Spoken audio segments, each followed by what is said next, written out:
dos sétimos anos, tudo bem com vocês? Eu espero que sim. Espero que vocês tenham aproveitado essa primeira semana de maio com a família de vocês. Esse mês de maio é um mês bem característico de bastante casamentos. Pelo menos tradicionalmente é o mês das noivas, né? Mas eu não sei se esse ano vai ser. Então, aproveitem para pensar no que é uma aliança, do que é exatamente essa questão de relacionamento, como é que vocês estão tratando os pais de vocês, como é que vocês estão tratando os irmãos de vocês, porque que a renovação de votos no casamento é bem comum. Tradicionalmente é o mês que mais tem casamento. Casamento é uma aliança. Então, hoje, eu queria que vocês pensassem, será que vocês estão tratando os pais de vocês do jeito que eles merecem? Será que vocês estão tratando os irmãos de vocês, os primos, os parentes, os pais, os avós, da forma como eles merecem? Porque, assim, como a gente está numa situação de pandemia, às vezes a gente acaba parando para pensar em coisas que a gente nunca pensa, nunca parou para pensar. E pensar na família agora é algo muito importante. Tem muita gente aqui passando por outras dificuldades, tem pais estando em estado grave por causa do Covid.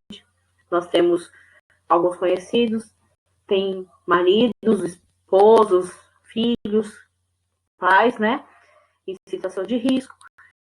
Então, é o momento de a gente valorizar aquilo que a gente mais tem de importante, a família. Então, eu espero que vocês estejam aproveitando, cuidando de vocês e cuidando deles também, e principalmente criando boas memórias, boas recordações. Porque isso é o que mais vai fazer diferença para que você seja um adulto feliz e valorize aquilo que é realmente importante. Bom, sétimo ano. Começando literalmente a nossa matéria de hoje, eu sou a professora Ronise Midori, vou falar sobre língua portuguesa, mais especificamente com os sétimos anos que eu estou morrendo de saudade e estrutura da palavra. Na aula anterior a gente falou sobre o uso do G e do J, se é mais com I ou sem I, se é onde ou aonde. Mas por que essas palavras são formadas e por que eu não posso usar a mesma palavra do mesmo jeito? Então agora a gente vai ver a estrutura da palavra, que ela faz uma relação bem parecida com a frase, só que ele é mais facinho de decorar porque os termos são conhecidos nossos. Não é que seja difícil, é que a gente tem mais contato com a estrutura da palavra do que com a estrutura da frase. Tá? Então, dentro da estrutura da frase, eu tenho que lembrar que ela vai estudar os pedacinhos que se formam uma palavra inteira. Então, a gente vai estudar bastante. Quanto mais palavras vocês conhecerem, melhor fica para o vocabulário de vocês, tá? Então, cada unidade de significado, cada pedacinho mínimo pode ser uma letra, desde que tenha um significado, chama morfema. Então, a unidade mínima chama morfema. O que é uma unidade mínima? Cada pedacinho, não importa que seja uma letra só. Um S é um morfema, porque toda vez que eu coloco um S no final da palavra, eu estou colocando um plural, tá? Professora, professoras. O S tem um significado de plural, então ele é um morfema. Só o S é um morfema, tá? O resto da palavra são compostos de vários morfemas. Então, uma palavra tem mais de um morfema. E aí são tipos diferentes, tá? Então, para me formar uma palavra, eu vou usar vários morfemas e só é considerado morfema se tiver significado, uma função real, tá? O radical é a parte fixa da palavra, que ela não muda quando você vai fazer outras palavras derivadas, que você já conhece fazer palavras derivadas, que chamam cognatas, essas palavras cognatas, que têm a mesma base de raiz, a mesma família, tá? Então, eu pego uma palavra e vou fazer outra, faço umas cognatas. Essas cognatas, ela tem como base de significado o radical. Por que base de significado? Porque com esse pedacinho do radical, eu consigo saber sobre o que eu estou falando. Professora, por exemplo, profe, até o SS, profes, é a pessoa que ensina. Se é professor, se é professora, eu vou mudar a finalização para identificar o gênero. Mas até o início da palavra, eu sei que é um radical. Assim como eu pego pedra, PEDR, é o meu radical. Porque pedrinha, pedrão, pedregulho, vai mudar o finalzinho, mas ainda tem relação com pedras, tá? Assim como gato. Gat é o radical, que eu posso diminuir, posso dar um adjetivo, formar um adjetivo com ele, gatinho, gatum, mas o GAT é a base fixa que não muda e que tem relação. Toda vez que eu falo de gato, GATO ou TA, gata, eu imagino um bichinho, um felino, miando, tal. Às vezes eu gosto, tem gente que gosta, tem gente que não gosta, mas não importa. Sempre vai ter a relação com esse significado. Então, quando eu formo cognatos a partir dele, o GAT é sempre mantido, tá? Então, o radical é a parte fixa que tem o significado da palavra. Imagina que ele é o baú do tesouro, tá? O radical é aquela que mantém o ouro dentro, tá? Então, o baú só tem significado se tiver valor, né? Então, o tesouro dali dentro é mantido pelo radical. A vogal temática é uma vogal, no caso, pode ser qualquer vogal, tá?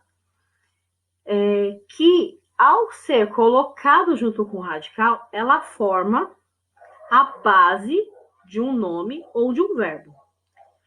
Base, o que isso significa? Que a partir dali eu já consigo saber se é um nome e se eu consigo uma palavra ou não. Então, por exemplo, viver. Viver, com R no final, eu coloquei uma desinência de R para dizer que é infinitivo e fiz um verbo. Viva é algo que pode ser verbo, mas também pode ser um adjetivo. Ela está viva, ele está vivo. Então, a palavra, ela determina se é um verbo ou se é um nome. Dependendo do contexto, ela pode ser os dois. Tem palavras que só vai conseguir ser um. Por exemplo, gato só vai conseguir ser nome, tá? Então, pensando nisso, a vogal temática, quando se une ao radical, ela deixa pronta a palavra para receber outros morfemas. Mas as duas juntas formam o tema, ou seja, a base de significação. Então, base se é verbo, se é nome, tá? Então, lá eu tenho o significado de conteúdo do dicionário e aqui eu tenho a base de formação de palavra. Eu tenho a vogal temática no radical, daqui eu já vou começar. Então, se eu tenho substantivo, eu vou colocar S, vou colocar A, vou colocar O, né? Vou colocar diminutivo, aumentativo, porque eu tenho um adjetivo ou um substantivo. Mas se eu tenho verbo, eu tenho que usar outros tipos de morfemas. Então, por isso, eu tenho uma base de formação. Base de significado é radical, mas base de formação é o tema. Então, o tema, que nem eu falei para vocês, é a minha base de formação. Eu já tenho a vogal temática, eu já tenho o radical. Então, vocês viram que eu pego uma letra, uma vogal. Ao adicionar no radical, eu posso dizer se é verbo ou se não é. Mesmo sem R, mesmo sem S, eu posso dizer. Então, canta é verbo, né? No anterior, o vive, poderia ser os dois, mas canta é verbo. Então, a partir da soma dos dois do tema, eu posso pensar agora no resto dos morfemas que eu vou usar. Então, para isso, eu preciso chegar até o tema. Então, radical, que tem o significado, a vogal temática para preparar a minha palavra, para definir de qual morfologias eu vou estudar, né? E aí, a formação do tema é com base nela que eu vou fazer as formações de palavras agora. Tá bom? Vogal de ligação é uma vogal que às vezes você não tem nenhum significado. Ela não consegue, não fala para você assim, nossa, agora aqui é um verbo, isso aqui agora é um substantivo. Por exemplo, ponte. Ponte com i no final não existe na nossa língua. Então, ela não tem significado. Então, esse vogal de ligação não é um morfema, tá? Porque essa vogal é só uma vogal de ligação, ela não é um morfema. Porque ela não tem significado.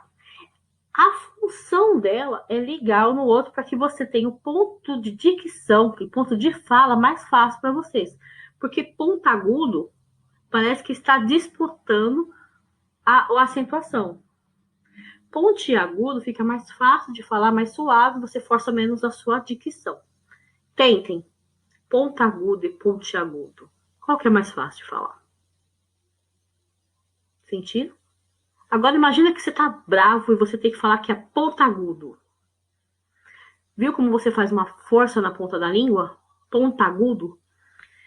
Pontagudo cansaria a sua dicção, tanto aqui quanto na ponta da língua. Pontiagudo, ele já é mais suave. Então, a vogal de ligação tem esse efeito. Fazer com que na sua dicção ela seja uma transição tranquila, uma ligação serena. Assim como a vogal, existe também a consoante de ligação, que vai fazer com que não se repita a letra, não tenha essa dicção forçada, como se a gente tivesse que falar palavras que tivessem mais letras sobrando, tá? É a mesma função. Também não é um morfema, porque ela não tem um significado, mas ela é importante porque ela faz a ligação de uma palavra para outra. Eu tenho café e tenho uma máquina que faz café. A máquina que faz café é cafeteira.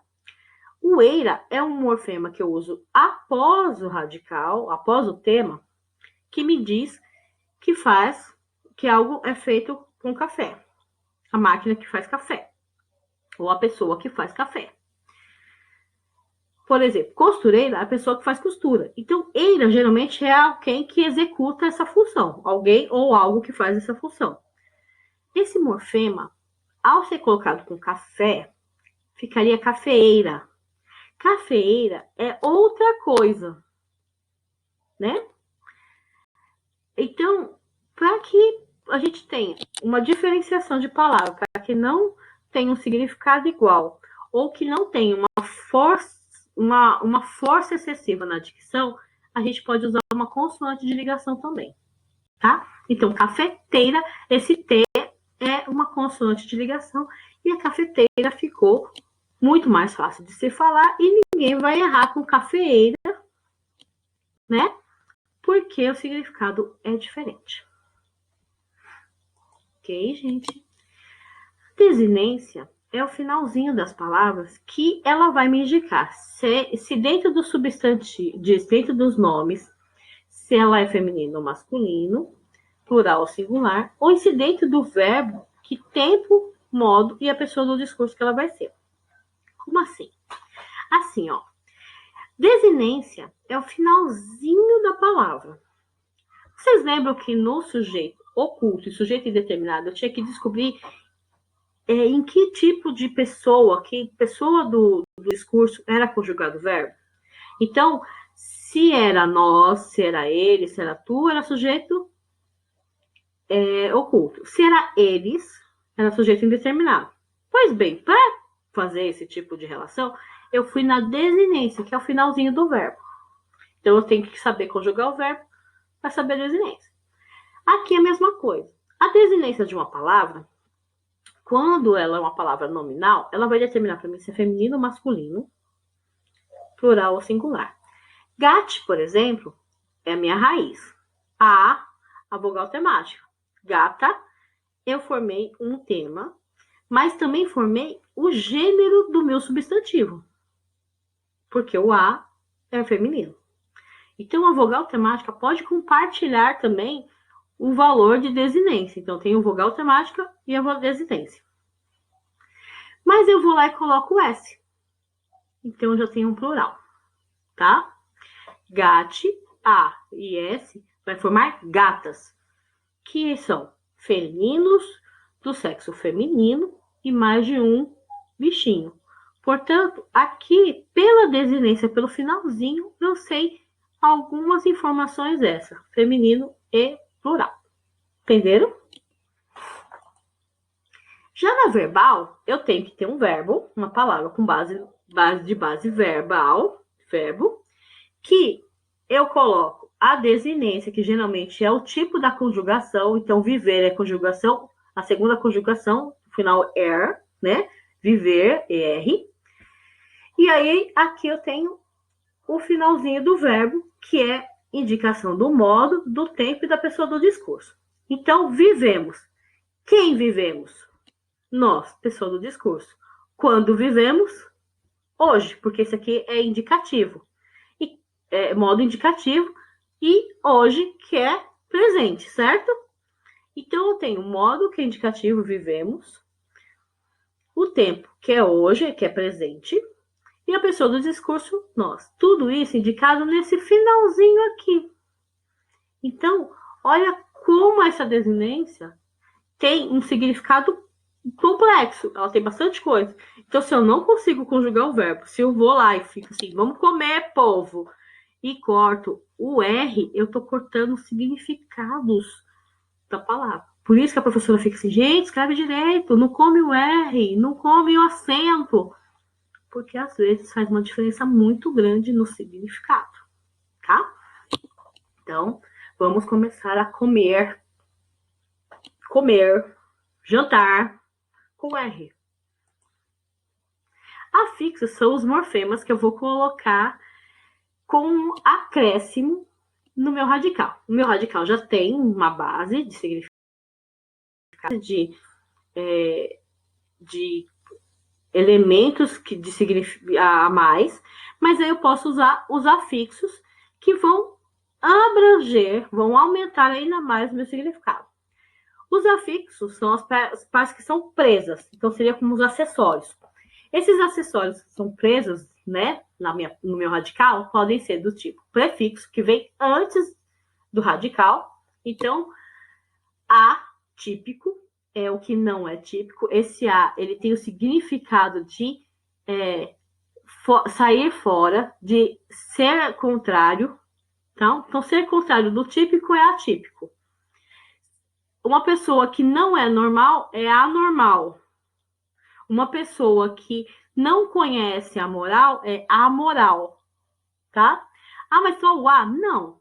Desnecessário, impossível.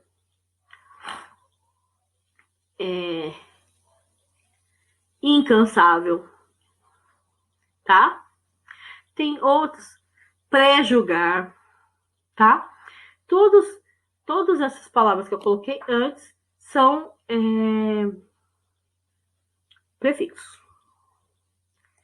O sufixo é o que vem ocupado depois. Então, típica, que é a mesma palavra que eu usei na frente, e eu coloquei mente para transformar isso em relação ao verbo, transformei num advérbio, tipicamente. Mente é a transformação de advérbio. Mas se eu tivesse colocado assim, moralmente, é algo que tem a ver com a moral. Felicidade, sentimento de felicidade. Então, ad é um sentimento. Então, saudade, né? Então, isso é o significado do sufixo. Um radical pode ter só prefixo, só sufixo, no seu acréscimo, mas também pode ter os dois, tá? Então, infelicidade, por exemplo, ele vai usar os dois. Então, não é obrigatório usar um só. Entenderam, pessoal? Bom, eu espero que sim, porque agora eu vejo vocês treinarem. Até a próxima aula. Espero que todos estejam muito bem mesmo. E a gente se vê em breve. Façam a tarefa que está no portal. Beijinhos!